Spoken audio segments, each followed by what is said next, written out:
आपका quick single. Good morning. जो stock चुना है मैंने इस वक्त वो है सन टीवी। ट्रेड करे 818, स्टॉप होगा 811, टारगेट 832।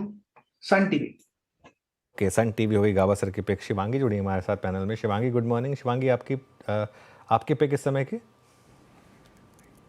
जी बिल्कुल, वेरी गुड मॉर्निंग। मेरा पिक जो यहाँ पे है आईटी स्पेस में से कोफोर्ज मैंने चुना है। इस हफ्ते हमने देखा है कि अच्छी खासी यहाँ पे शॉर्ट कवरिंग मूव के बाद आज हम देख रहे हैं कि फ्रेश लॉन्ग्स एडिशन होते हुए दिख रहे हैं यहाँ पे। एंड कहीं ना कहीं हम देख रहे हैं कि पुट राइटर्स अपना काफ़ी अच्छा बेस बनाते हुए दिख रहे हैं। 2 दिनों से पुट कॉल रेशो जो है वो काफ़ी इंप्रूव होते हुए दिख रहा है। तो यहाँ पे मेरा यहाँ मानना है कि ये तेज़ी कंटिन्यू होते हुए दिखेगी। अपने 50 एक्सपोनेंशियल मूविंग एवरेजेस से एग्जैक्टली सपोर्ट लेते हुए स्टॉक नज़र आ रहा है। और यहाँ पे 69.90 के टारगेट्स के लिए खरीदारी की सलाह है, 65.90 के एक स्टॉप के साथ। ओके, कोफोर्ज 6730 पे आपका बाय कॉल है। राजेश पालवे जी एक्सिस सिक्योरिटी से जुड़ चुके हैं। राजेश जी गुड मॉर्निंग, आपका ट्रेड आज का?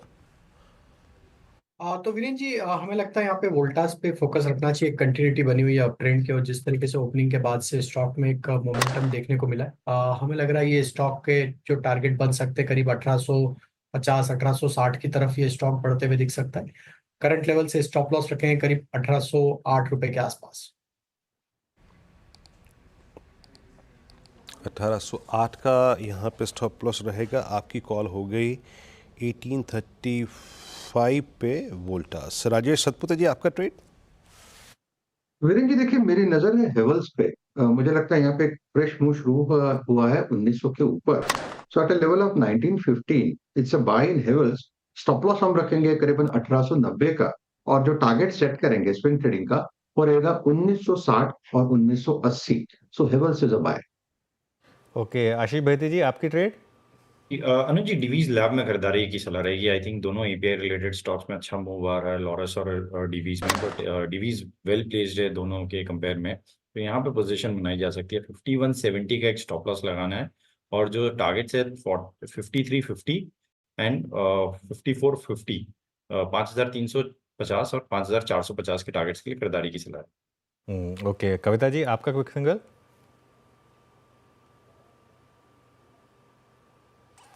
ओके, कविता जी के पास जाते हैं। पहले चलते हैं अब गौरांग जी के पास, उनसे बात करते हैं। गौरांग जी, एक व्यू चाहिए आपसे।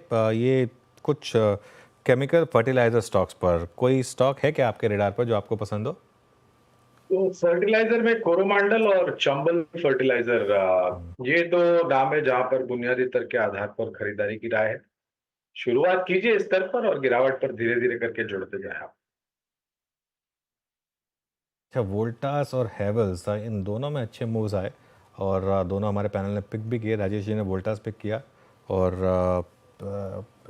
उसके अलावा हेवल्स पिक किया था राजेश सतपुते ने। एक और स्टॉक रेडार पर आ रहा है, भारती एयरटेल। एक बार उसको लेकर आइए जरा। भारती एयरटेल का चार्ट देखते हैं। और ये स्टॉक एक क्यूरियस स्टॉक रहा है। हर बार इसमें 52 वीक हाई लगने के बाद एक छोटी सी करेक्शन आती है, उसके बाद वापस 52 वीक हाई ये स्टॉक लगाता है। राजेश पालवे जी, भारती एयरटेल, पहले तो गुड मॉर्निंग मेरी तरफ से। कोई व्यू इस स्टॉक पर?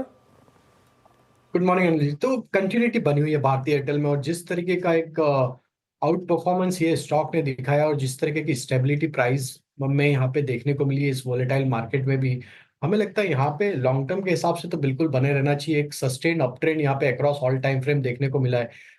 एक डिप जो मिली थी हमने पिछले 2-3 ट्रेडिंग सेशन में जो देखने को मिली थी, ऑलमोस्ट 20 डे मूविंग एवरेज पे वो डिप अरेस्ट होते हुए दिखी, और वहां से पुल बैक का ट्रेड यहाँ पे बनते हुए दिख रहा है। हमें लगता है वापस ये स्टॉक अपनी ऑल टाइम हाई ट्रेजेक्ट्री को रिगेन करते हुए दिखेगा पोजिशनल परस्पेक्टिव से। But trading point of view से यस, यहाँ पे लॉन्ग साइड का ट्रेड लिया जा सकता है।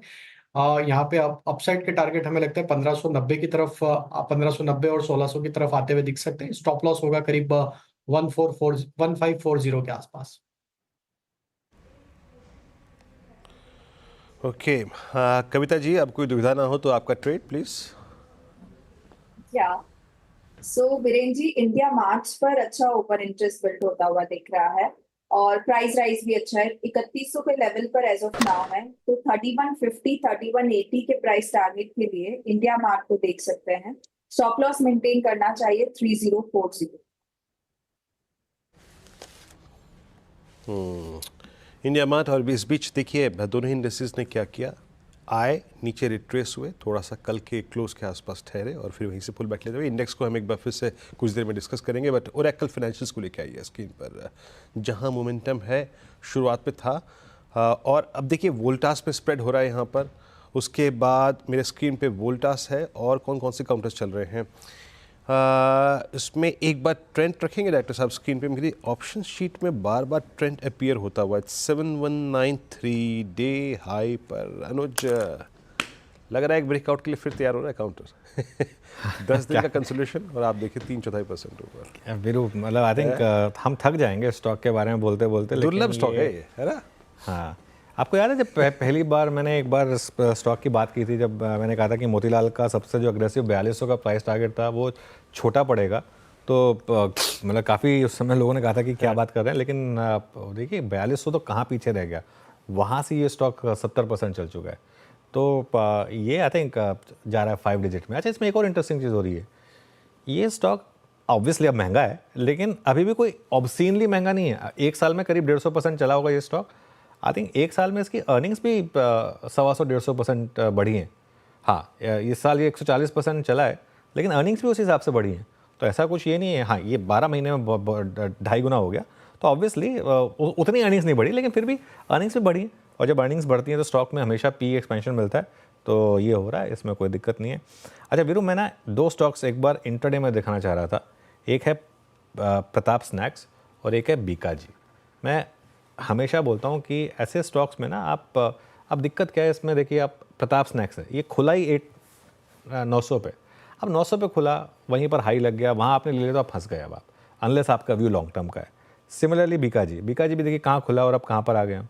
बीकाजी खुला था करीब हाँ ये देखिए, ये भी करीब 899 पे खुला और वहीं पर हाई लग गया। तो इसके लिए थोड़ा सा एंट्री आप कहाँ कर रहे हैं ना, ये क्रूशल होता है। एंट्री पॉइंट और खबर के बाद आई थिंक पिक करना अमूमन शायद एक बहुत अच्छी रणनीति नहीं होती है। आपकी स्क्रीन पे दोनों ही स्टॉक्स आके ट्रेड करते हुए हल्का सा बैकफुट पे। मीनवाइल आज